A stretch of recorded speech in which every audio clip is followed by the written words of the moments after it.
Doctor!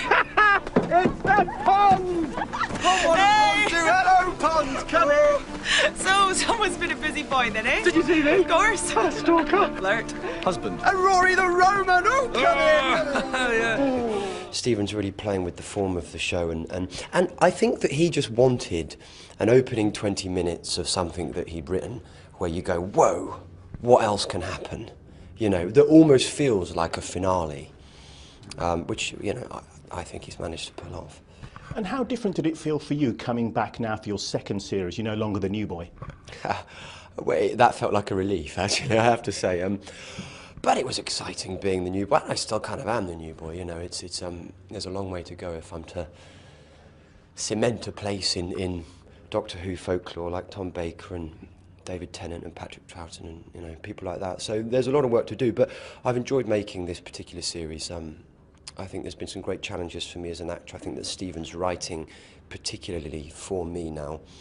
You know, it's a thrill to work with Karen and Arthur each day, so it's been wonderful. With this opening two-parter, a lot of it, of course, filmed in the States. What kind of different feel did it give it for you? Well, I think it broadened the scale of it hugely, actually. I think it makes it feel particularly filmic, you know, because you've got locations that you can't really CGI. And when you actually have them as a real thing, as a real entity, I think it really does, it does something to your mentality watching Doctor Who, because you go, wow, that is Utah, that's where Forrest Gump stopped running, that's where Indiana Jones discovered the Temple of Doom.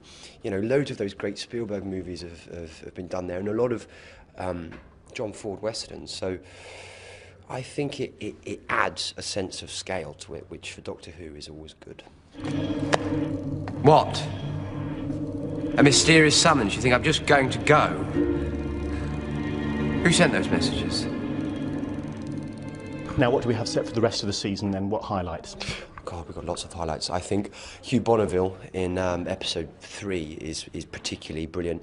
James Corden turns in a great performance. Saran Jones, you know, there's every week you're learning more about the fate of the Doctor and just who Riversong is to him. And Stephen has got twists and bangs and explosions to die for. Swear to me on something that matters. For the opening episode, what we find out is that Amy has a big, huge secret from the Doctor, a big one, and it can potentially change her relationship with him forever. And she's kind of in this really big moral dilemma. And it's really interesting because everybody's keeping secrets from each other in the TARDIS. So it's a really different feel to last series due to that. My life in your hands. Amelia Bond. Oh, there's some really good stuff for Amy in the opening two-parter, some terrifying stuff, some stuff that is, I mean, messes with her mind. It's hopefully going to mess with the audience's mind. Really weird stuff that seems unexplainable, but will be explained in the series. And what other highlights are there for you in the rest of the series looking forward? There was some press pictures of a pirate ship, and I had the most fun ever filming that episode. It was the best. I got to do all these stunts and everything, and normally they'd get a stunt person in to do it, but the director wanted me to do it because then you'd be able to like see my face while I did it, and also I wanted to do it because it just looked really fun. So I did some really cool stuff in that episode, and yeah, there's some really, really massive revelations to look forward to, and I mean massive.